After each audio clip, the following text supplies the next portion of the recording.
الحمد لله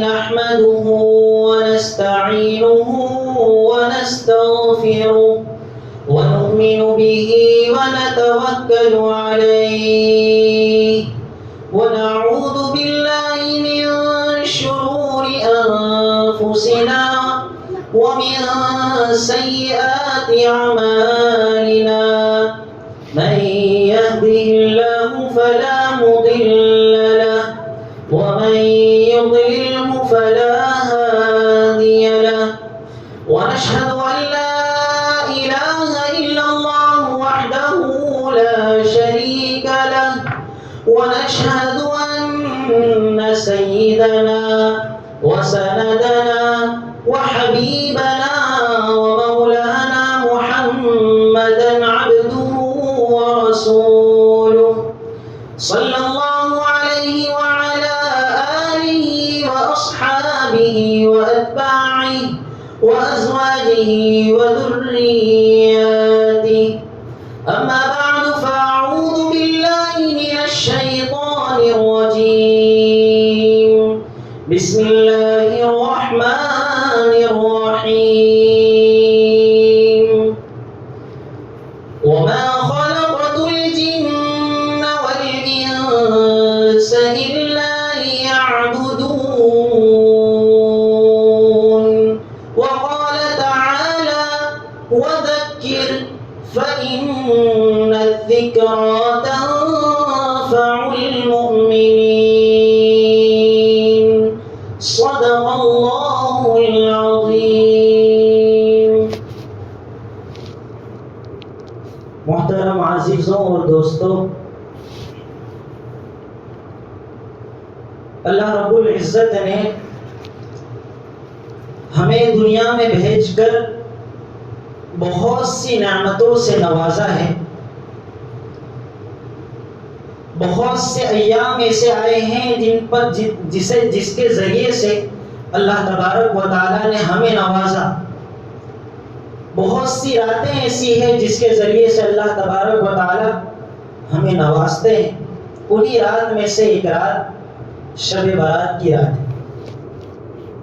دیکھیے، کسی بھی کام کو شروع کرنے سے پہلے ہم اپنے مقصد کی نیت کرتے ہیں. ہم کوئی کام شروع کرنے جا رہے ہیں، ہمارا مقصد کیا ہے، ہماری نیت کیا ہے، ہم پہلے اس کو درست کرتے ہیں. ہم یہاں پر سب جمع تو ہو گئے، لیکن ہماری نیت کیا ہونی چاہیے؟ جو کچھ بھی سنیں گے اس پر عمل کریں. اس پر ایک واقعہ ہے کہ اللہ کے رسول صلی اللہ علیہ وسلم کے پاس کچھ کفار بیٹھے ہوئے تھے اور اللہ کے رسول صلی اللہ علیہ وسلم انہیں نصیحت فرما رہے تھے. اور ہر طرح کی اللہ کے رسول صلی اللہ علیہ وسلم کی ایک کوشش تھی کہ کسی بھی طرح وہ کافر مسلمان ہو جائے. وجہ اس کی یہ تھی کہ اگر وہ مسلمان ہو جاتے تو ان کی وجہ سے بہت سے دوسرے کفار بھی اسلام میں داخل ہو جاتے. اسی وجہ سے اللہ کے رسول صلی اللہ علیہ وسلم کی ایک کوشش تھی، ایک محنت تھی کہ کس طرح وہ کافر جو اللہ کے رسول صلی اللہ علیہ وسلم کے پاس بیٹھے ہوئے تھے وہ اسلام میں داخل ہو جائے. نصیحت کر رہے تھے. اسی دوران ایک صحابی تشریف لائے، عبداللہ ابن ام مکتوم رضی اللہ تعالی عنہ، نابینا صحابی. وہ آئے اور اللہ کے رسول صلی اللہ علیہ وسلم کے قریب جا کر بیٹھ گئے اور کیا فرمانے لگے؟ یا رسول اللہ علمنی مما علمک اللہ، کہ اللہ کے رسول مجھے وہ تمام باتیں بتلا دیجئے جو اللہ تبارک و تعالیٰ نے آپ کو سکھلائی ہے. بار بار یہ کہتے رہے، لیکن جو کفار اللہ کے رسول صلی اللہ علیہ وسلم کے پاس بیٹھے ہوئے تھے وہ معمولی کفار نہیں تھے، سردار تھے. اور اگر سردار کسی بات کو ٹھان لے تو کیا ہوتا ہے؟ پوری قوم سردار کی اتباع کر کے اس بات کی بھی اتباع کرتی. تو اللہ کے رسول صلی اللہ علیہ وسلم کی کوشش تھی کہ کسی بھی طرح وہ سردار مسلمان ہو جائے تاکہ ایک بڑی قوم اسلام میں داخل ہو. لیکن عبداللہ ابن ام مکتوم رضی اللہ تعالیٰ عنہ جو مسلمان تھے، سچی طلب لے کر اللہ کے رسول صلی اللہ علیہ وسلم کے پاس آئے اور کہنے لگے مجھے وہ تمام باتیں سکھلا دیجیے جو اللہ تبارک و تعالیٰ نے آپ کو سکھلائی. لیکن اللہ کے رسول صلی اللہ علیہ وسلم ان کی طرف توجہ نہیں دے رہے تھے. کیوں؟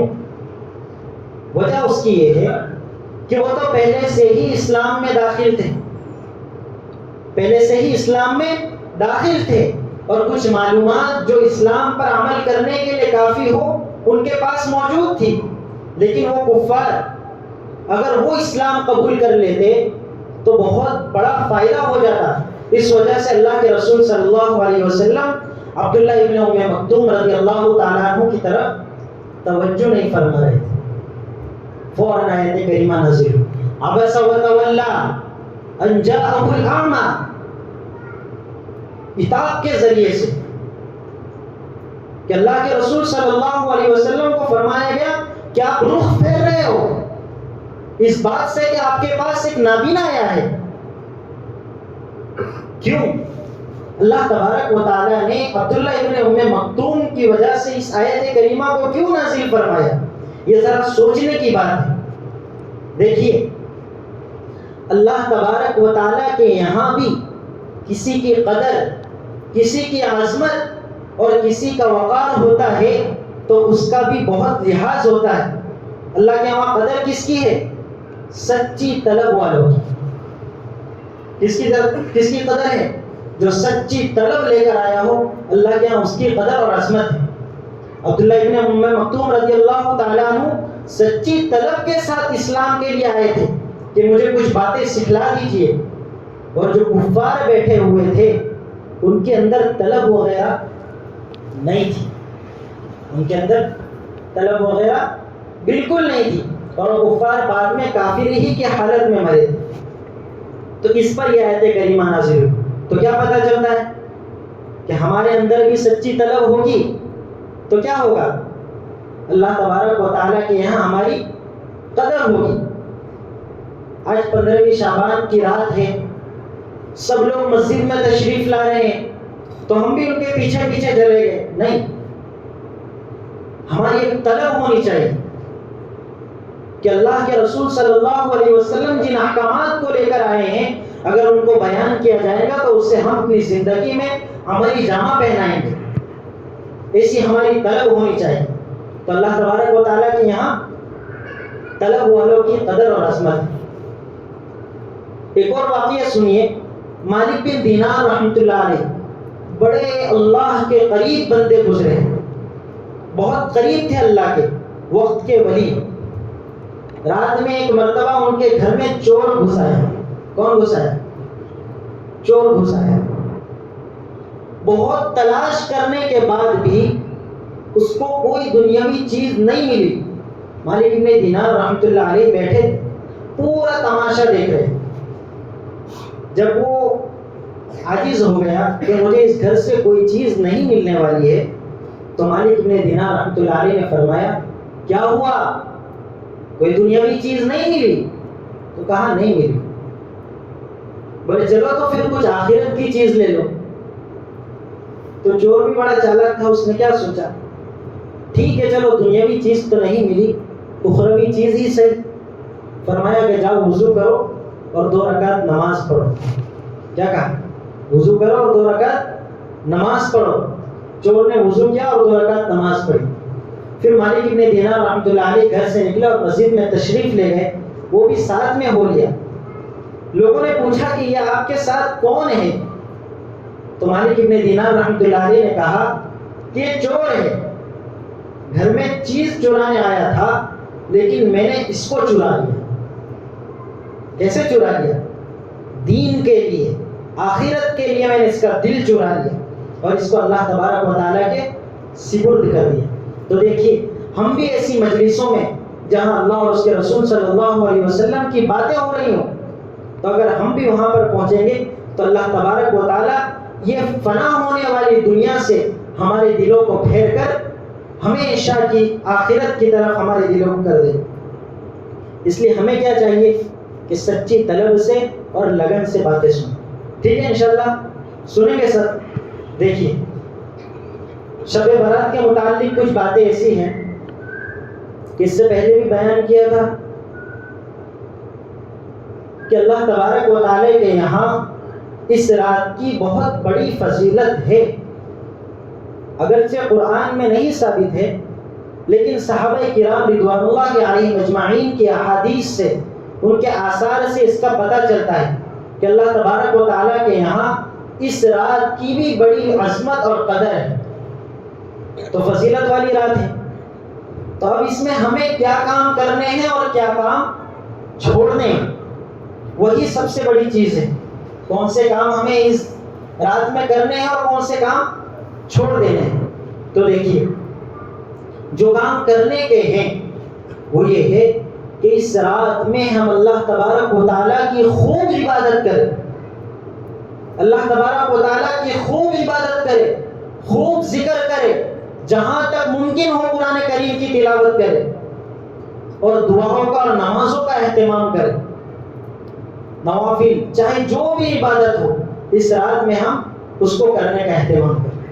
دیکھیے لوگوں کے ذہنوں میں کیا ہوتا ہے کہ 15ویں شعبان کی رات ہے, شب برات ہے, بہت بڑی رات ہے, تو اس کو جاگ کر گزارنا ہے. پورے سال تو ہم سوتے رہے, اب ایک رات ہم اس کو جاگ کر گزاریں گے. ان کی سوچ بڑی اچھی ہے لیکن ان کی سوچ کی وجہ سے بہت سی ایسی باتیں وجود میں آ جاتی ہے جو انسان کو گناہ کی طرف لے جاتی ہے. ہماری کوشش کیا ہوتی ہے کہ ہم پوری رات جاگیں گے اور انسان ایک وقت ایسا آتا ہے کہ عبادت کرتے کرتے کرتے کرتے تھک جاتا ہے. تھکنے کے بعد اگر انسان کو پھر وہیں سے وہی کام کرنا ہو تو کیا کرے گا؟ کچھ دل جوئی کرے گا, کچھ دل لگیاں کرے گا, ہنسی مذاق کرے گا, کچھ باتوں میں مشغول ہو جائے گا. پھر جب اس کا دل لگ گیا تو پھر واپس آ کے عبادت کرے. تو اس طرح ہمیں نہیں کرنا ہے. جاگنے کا مطلب یہ ہے کہ اگر ہم سے جتنا ممکن ہو عبادت کریں اور اگر ہماری کیپیسٹی ختم ہو گئی تو ہم گھر جا کر سو جائیں. کیا کریں؟ گھر جا کر سو جائیں. ہمیں پوری رات زبردستی جاگنے کا اہتمام نہیں کرنا ہے. جتنی ہماری طاقت ہے اتنا ہی ہم جاگیں. اور دوسری بات یہ ہے کہ رات مغرب کے وقت سے شروع ہو جاتی ہے اور کب تک رہتی ہے؟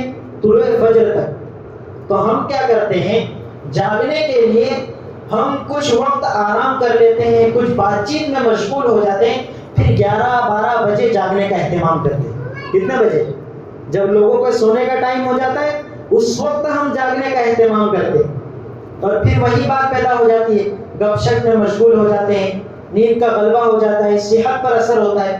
تو اس طرح کے کام ہمیں نہیں کرنے. جتنی ہمارے اندر طاقت ہے اتنی ہی ہم عبادت کریں. دیکھیے اتنی مقدس رات ہے تو ہم سے اس رات میں جہاں تک ممکن ہو گناہوں سے بچنا ہے کہ کہیں ہم سے ایسا گناہ نہ ہو جائے جس کی وجہ سے رب کریم ہماری پکڑ کر لے. فرعون بہت بڑا بادشاہ گزرا ہے, کیا دعویٰ کرتا تھا؟ انا ربکم الاعلی, میں رب ہوں نہیں. کیا کہتا تھا؟ میں رب ہوں نہیں, کہتا تھا کہ میں سب سے بڑا رب ہوں, میں سب سے بڑا رب ہوں. یہ اس کا دعویٰ تھا, صرف رب ہونے کا دعویٰ. سوچے کتنا تکبر ہوگا. اس کے پاس حضرت جبرائیل علیہ السلام انسان کی شکل میں آئے اور اس سے کہنے لگے کہ مجھے ایک فتویٰ پوچھنا ہے, تم وہ فتویٰ بتائیں گے؟ تو فرعون تو کوئی مفتی نہیں تھا لیکن پھر بھی اس نے کیا کہا؟ بتاؤ. اور جبرائیل علیہ السلام نے پوچھا کوئی بادشاہ اپنے غلام کو بے انتہا آرام دے, نعمتوں سے نوازے, اس کی راحت اور سکون کا ہر طرح سے خیال رکھے, لیکن ان نعمتوں کو حاصل کرنے کے بعد وہ غلام اپنے بادشاہ کے اور اپنے آقا کی نافرمانی کرنے لگے تو کیا حکم ہے؟ تو فرعون نے کیا کہا فرعون نے یہ کہا، دریا کے پاس رہتا تھا وہ، کہاں؟ دریا کے پاس اس کا محل بنا ہوا تھا، تو وہیں پر رہتا تھا، تو پانی سے زیادہ مناسبت تھی. تو اس نے کیا کہہ دیا کہ جو غلام اس طرح کی حرکت کرے اس کو تو دریا میں ڈبو دینا چاہیے، دریا میں ڈبو دینا چاہیے. جبرائیل علیہ السلام نے بھی کیا کہا، ایک پرچہ نکالا، اس پر وہ تمام باتیں لکھ دی اور نیچے اس کی دستخط کرائی. وقت گزر گیا، جب اس کے ڈوبنے کا وقت آیا تو حضرت جبرائیل علیہ السلام اس کے پاس آئے اور کہا کہ دیکھو یہ تمہارا ہی فتویٰ ہے. اس کا فتویٰ ہے، یہ تمہارا ہی فتویٰ ہے کہ جو غلام اپنے آقا سے رخ پھیر لے، اس کی نافرمانیاں کرنے لگے تو اس کو ڈبو دو. اب تمہیں ڈبایا جا رہا ہے تو یہ تمہارے ہی حکم پر عمل کیا جا رہا ہے. تو ایسا نہ ہو کہ ہم سے کوئی ایسی بات صادر آ جائے جس کی وجہ سے اللہ رب العزت ہماری پکڑ کر لے. ہم سوچتے ہیں بڑے بڑے گناہ ہیں، زنا ہے، شراب نوشی ہے، والدین کی نافرمانی ہے، یہ تمام گناہوں کی وجہ سے اللہ رب العزت ہماری پکڑ کریں گے. نہیں، اگر معمولی سا گناہ ہوا اسے ہم نے ہلکا سمجھ لیا تو رب کریم اس پر بھی پکڑ کرے گا. تو ہمیں جہاں تک ممکن ہو کوشش کرنی ہے کہ ہم سے کوئی ایسا گناہ صادر نہ ہو جائے جو رب کریم ہماری پکڑ کر لے. اب ایک بات یہاں پر یہ ہے کہ اس رات میں خصوصاً اس بات کا اہتمام کیا جاتا ہے کہ قبرستان جایا جائے. حدیث شریف میں اللہ کے رسول صلی اللہ علیہ وسلم کے متعلق آتا ہے کہ رسول اللہ صلی اللہ علیہ وسلم اپنی پوری زندگی میں شب برات کے دن، شب برات میں صرف ایک مرتبہ جنت البقیع میں تشریف لے گئے. اس کے بعد ہر سال اللہ کے رسول صلی اللہ علیہ وسلم قبرستان نہیں جایا کرتے تھے. تو اگر ہم اپنی زندگی میں شب برات میں اگر نہیں گئے ہوئے ہیں تو اللہ کے رسول صلی اللہ علیہ وسلم کی سنت سمجھ کر قبرستان جا کر آ جائیں. اگر جا چکے ہیں تو پھر اس کا اہتمام نہ کریں، کیونکہ ہوتا یہ ہے کہ سب لوگ قبرستان میں اکٹھا ہو جاتے ہیں اور وہاں جا کر قبرستان کا خیال بھی نہیں ہوتا ہے، اس طرح کی بات چیت اور چغل خوری میں لگ جاتے. تو ہمیں اس بات کا اہتمام کرنا ہے کہ قبرستان میں ایک ہی مرتبہ زندگی میں جانا ہے. حضرت مفتی تقی صاحب رحمۃ اللہ علیہ فرماتے ہیں کہ جو کام، جو احکام جس درجے کا ہو اسے اسی درجے میں رکھنا چاہیے. تو اس قبرستان میں جانے کا حکم کیا، کتنی مرتبہ ہے؟ اللہ کے رسول صلی اللہ علیہ وسلم سے کتنی مرتبہ ثابت ہے؟ ایک ہی مرتبہ. تو ہم کتنی مرتبہ جائیں؟ ایک ہی مرتبہ جائیں. اگر ہم بار بار جائیں گے تو وہ عمل آگے چل کے کیا بن جائے گا؟ بدعت بن جائے گا. اس لیے ہمیں بدعت سے خوب احتراز کرنا ہے. ایک اور واقعہ ہے فرعون کا، ذرا سنیے. دیکھیے، فرعون بہت بڑا بادشاہ تھا. کچھ لوگ اس کے پاس آئے، بارش نہیں ہو رہی تھی اور دریائے نیل خشک ہو چکا، سوکھ چکا تھا. تو آئے فرعون کے پاس اور کہنے لگے کہ آپ تو بڑے رب ہیں، آپ اس دریائے نیل کو شروع کر دیجئے، اس میں پانی لے آئیے اور کل کو بارش شروع کر دیجئے. تو اس نے کہا ٹھیک ہے، ہو جائے گا. پھر رات کے وقت، اندھیری رات میں اپنا لباس پہن کر، تاج سر پر رکھ کر وہ جاتا ہے اندھیری رات میں دریائے نیل کے پاس اور کیا کہتا ہے؟ تاج اٹھا کر زمین پر رکھ دیتا ہے اور وہاں کی مٹی سر پر لگا کر کہتا ہے کہ اللہ تو جانتا ہے کہ تو ہی رب ہے، اور وہ بات مجھے بھی معلوم ہے، اور میں نے جو دعویٰ کر رکھا ہے وہ جھوٹا دعویٰ ہے کہ میں ہی سب سے بڑا رب ہوں. تو جانتا ہے اس بات کو، لیکن تو نے اس دعوے کا میرا آج تک لحاظ کیا ہے، آج بھی میرا لحاظ کر کے کل بارش کر دے.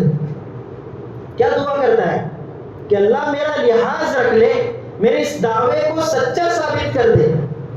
دعویٰ کس بات کا ہے؟ انا ربکم الاعلی. لیکن دعا کیا کر رہا ہے کہ اللہ تو ہی رب ہے، مجھے معلوم ہے لیکن میرے اس دعوے کا لحاظ کر لے، تو اللہ تبارک و تعالیٰ اس کی اس دعا کو بھی قبول فرما لے رہے۔ ٹھیک یہی بات اس رات میں اللہ رب العزت پہلے آسمان میں آ کر کہتے ہیں کہ ہے کوئی مغفرت طلب کرنے والا، حل من مستغفر فاغفر له، کہ کوئی ہے جو مغفرت طلب کرے اور میں اس کے گناہوں کو معاف کر دوں، حل من مسترزق فارزق له، کہ کوئی ہے جو رزق کا طلبگار ہو اور میں اس کو رزق دے دوں، کوئی ہے معافی چاہنے والا اس کو میں معاف کر دوں۔ اللہ رب العزت کہاں آ کر کہتے ہیں؟ پہلے آسمان پر آ کر کہتے ہیں۔ فرعون جیسے شخص کی رب کریم جب دعا قبول کر سکتا ہے تو ہم اور تم تو ایمان والے ہیں، اللہ رب العزت کے قریب ہیں، تو اللہ رب العزت بدل جولا ہماری دعا قبول کرے۔ دیکھیے اللہ رب العزت تو ابھی رحمت کے عالم میں ہے، اللہ رب العزت کی رحمت بے تحاشا برس رہی ہے، تو ہمیں کیا چاہیے کہ ہم اللہ رب العزت کی رحمتوں کو سمیٹنے والے ہیں۔ دیکھیے جب شیطان کو کہا گیا کہ تم آدم علیہ السلام کے سامنے سجدہ کرو تو اس نے انکار کر دیا کہ نہیں میں نہیں کروں گا، میں آگ سے بنایا گیا ہوں اور یہ تو مٹی سے بنایا گیا ہے، اور آگ تو اوپر اٹھا کرتی ہے اور مٹی نیچے جاتی ہے، اس لیے میں اس کے سامنے سجدہ نہیں کروں گا۔ اللہ رب العزت کی نافرمانی کر بیٹھا۔ اللہ رب العزت بے انتہا جلال میں آ گئے، غضب میں آ گئے، اور اس سے کیا کہہ دیا کہ تو میرے دربار سے نکل جا، مردود کر دیا گیا۔ اتنے غصے میں اللہ رب العزت ہے، پھر بھی کیا کہہ رہا ہے؟ رب انذرنی الی یوم یبعثون، دعا کر رہا ہے کہ اے میرے رب مجھے قیامت کے دن تک مہلت دے دیجیے۔ تو اللہ رب العزت نے اس کی وہ دعا بھی قبول کی۔ کیا پتہ چلتا ہے کہ جب اللہ رب العزت سخت غضب میں ہو اس وقت بھی جب اللہ رب العزت دعا قبول کر سکتا ہے، تو جب اللہ رب العزت رحمت کے عالم میں ہوگا تو اللہ رب العزت دعا کیوں قبول نہیں کرے؟ تو ہمیں اللہ رب العزت سے لینا ہے، ہمیں اللہ رب العزت سے لینا ہے، ہمیں اللہ رب العزت سے اپنی مغفرت کروانی ہے۔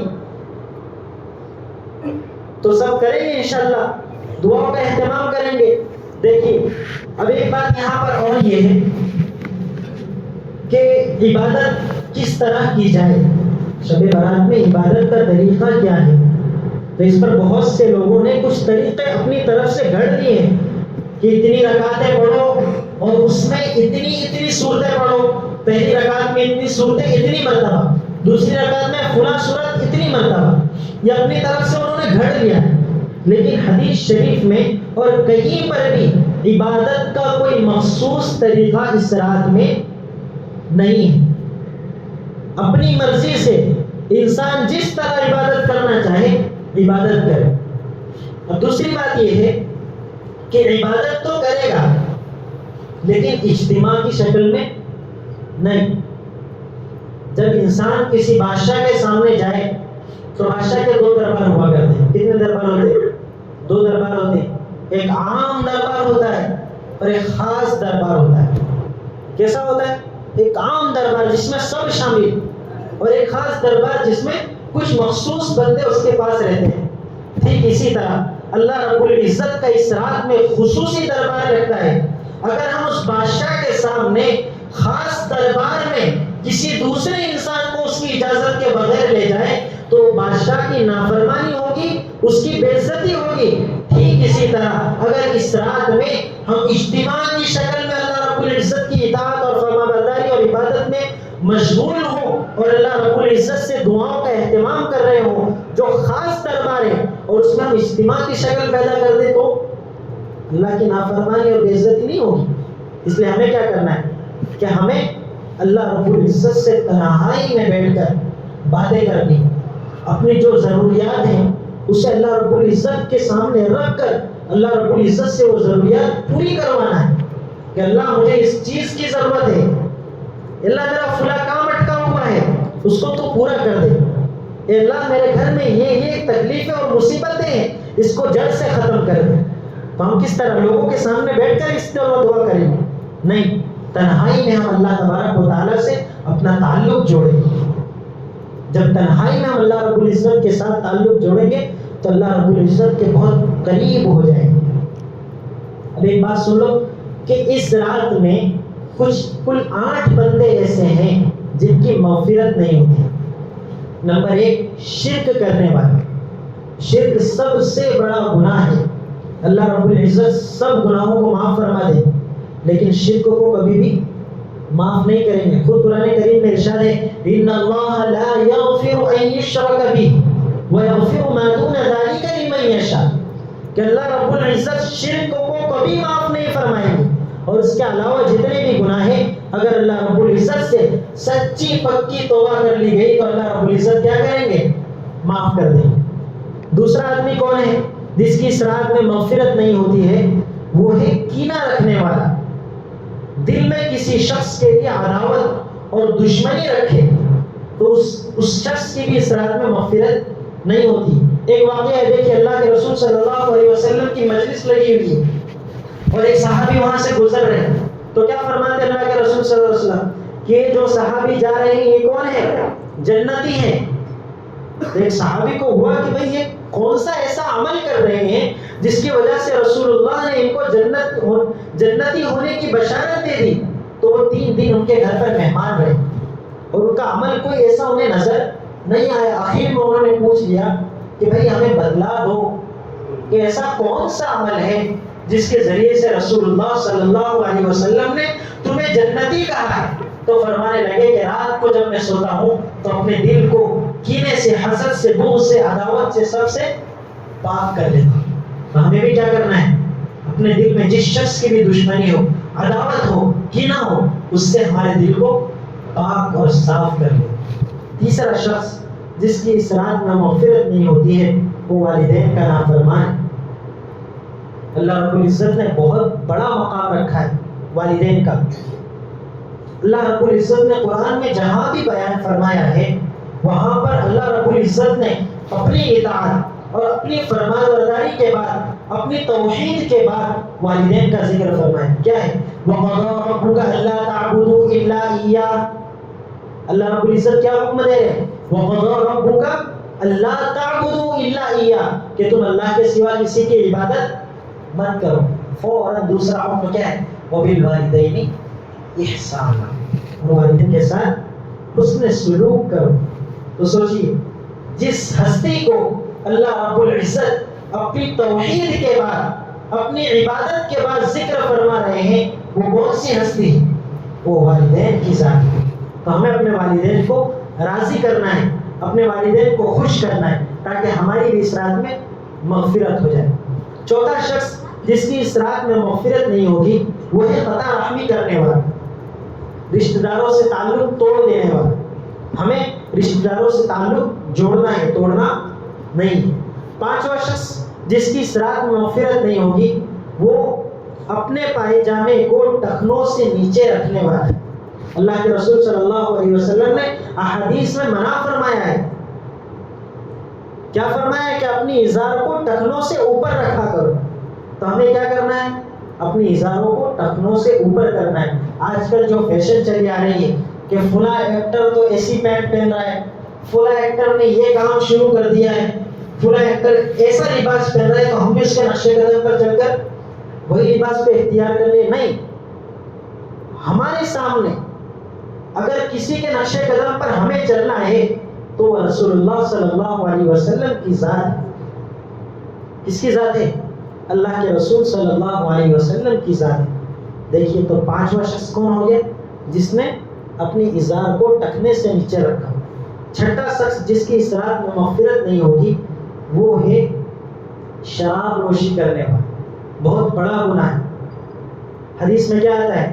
ہمارا ایک چھوٹا سا بچہ اس کو بھی یاد ہے. کیا حدیث؟ حدیث شریف یہ ہے کہ من غش، شراب نوشی ہر برائی کی جڑ ہے.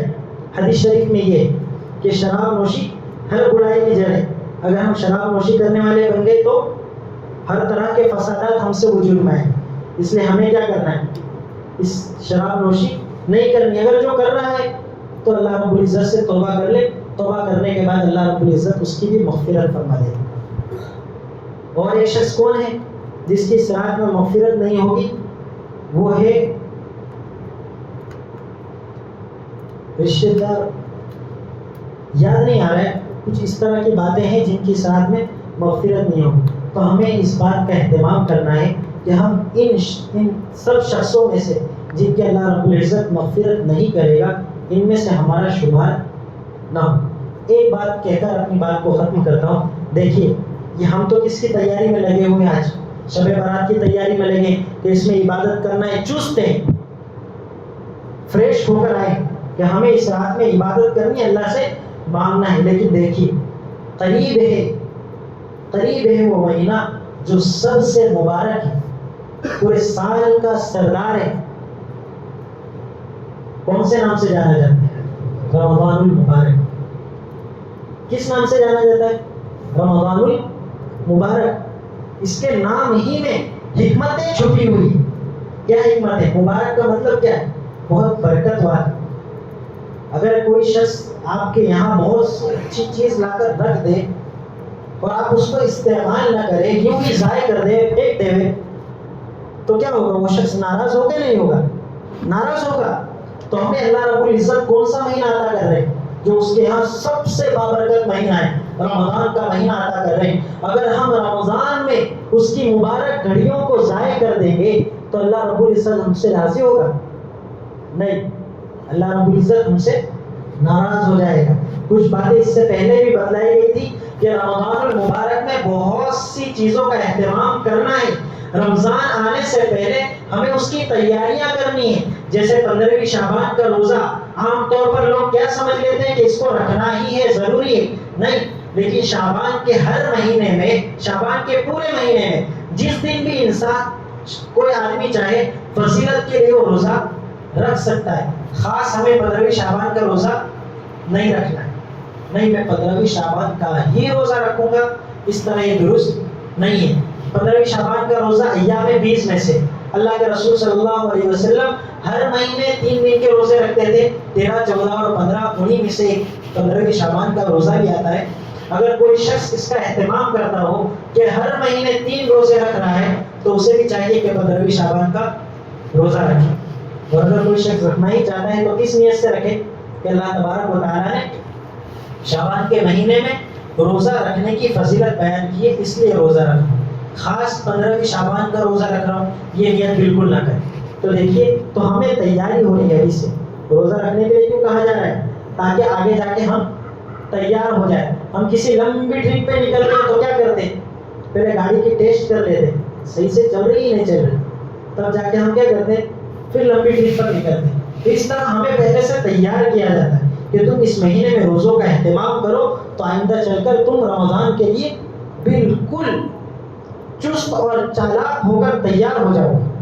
اس لیے ہمیں پہلے سے اس کی تیاری کرنی ہے. اس سے پہلے بھی مثال دی تھی کہ مہمان جب آتا ہے تو پہلے سے اس کا اہتمام کیا جاتا ہے. مہمان کے چلے جانے کے بعد کھانا وغیرہ پکتا ہے کہ اس کے آنے سے پہلے اہتمام ہوتا ہے. تو ہمیں بھی رمضان کے آنے سے پہلے رمضان کی تیاری کرنی اور اس کی مبارک راتوں کو، اس کے مبارک اوقات کو قیمتی بنا کر اللہ رب العزت کی عبادت میں مشغول ہونا ہے.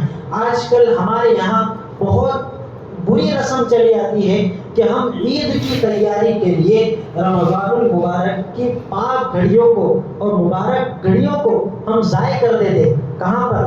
بازاروں میں شاپنگ کرنے، مال وغیرہ میں ضائع کر دیتے. ارے عید کی تیاری ہم رمضان سے پہلے ہی کر لیں تاکہ ہم رمضان میں خوب صحت مند اور چالاک اور چست ہو کر عبادت کر سکیں. اس لیے ہمیں رمضان کی مبارک گھڑیاں ضائع نہیں کرنی ہے. اللہ رب العزت مجھے اور آپ سب کو رمضان مبارک کی قدر کرنے کی توفیق عطا فرمائے. اس رات کو یعنی شب برات کو خوب وصول کرنے کی توفیق عطا فرمائے. اور اللہ رب العزت ان لوگوں میں سے ہمارا شمار نہ کرے جن کے اللہ رب العزت اس رات میں مغفرت نہیں کرتا. آخر دعوانا الحمد للہ رب العالمین.